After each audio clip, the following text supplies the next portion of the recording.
This morning we're talking with Katy Deshotels-Moore. She's a landscape designer and a horticulturist in Atascadero, California. Good morning, Katy. Good morning, Rich. So tell us your story about becoming a landscape designer, including the paths you took to get here. Well, I became a landscape designer through a path starting with horticulture.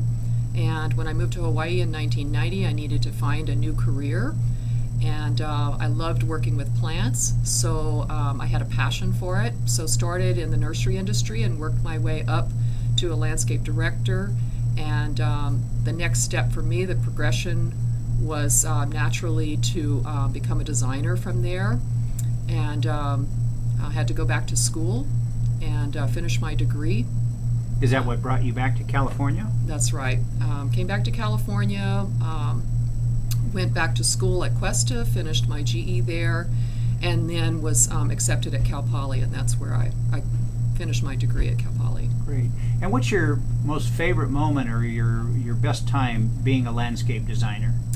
I think at the end of a project, when you see the client's face when they see the finished product of the landscape being installed, and they go from either a blank slate from a brand new home or a renovation of an old tired landscaping to this fresh, colorful, bright new landscaping that adds more value to their property. That's got to be a good feeling.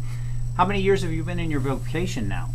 Over 20 years, starting in 1990, and I've been a landscape designer for the last 8 years. Great. And if I wanted to become a landscape designer, what steps would I need to take to be headed in the right direction?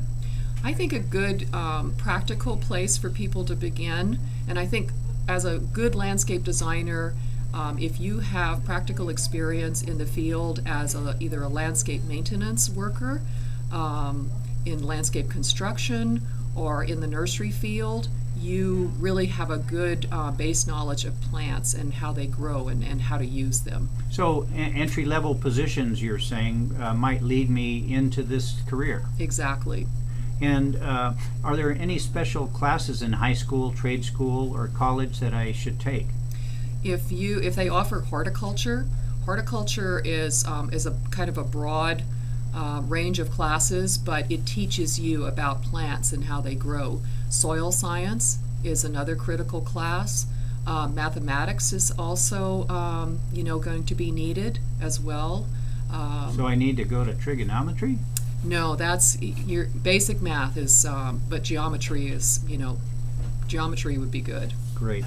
And are there manual skills involved in being a landscape designer? Well, as we talked about, starting out maybe on the construction end, you being able to use a shovel, being able to dig a hole, being able to do plumbing for irrigation. Those are manual skills that help you to understand all of how to build it and become a good designer. And with the basic training as a landscape designer, what other types of jobs might be available to me in the future?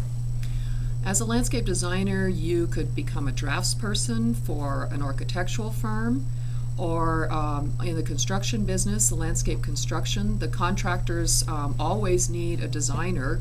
They need to have a design to work off of, so you could either work for a construction company as a landscape designer, or you can open your own landscape design business as well.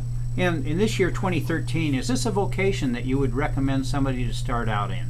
I would. Our economy is on the upswing, and when people have disposable income, extra income, they'd like to put that money back into their property. So doing landscape renovation is one of those areas that we've seen an increase in. Great. Well, thank you for talking to us today, Katy. We really appreciate it, about landscape design and horticulture. And for information on other vocations and careers, we are at rotarycareerhelp.org. Thank you, Katy. Thank you.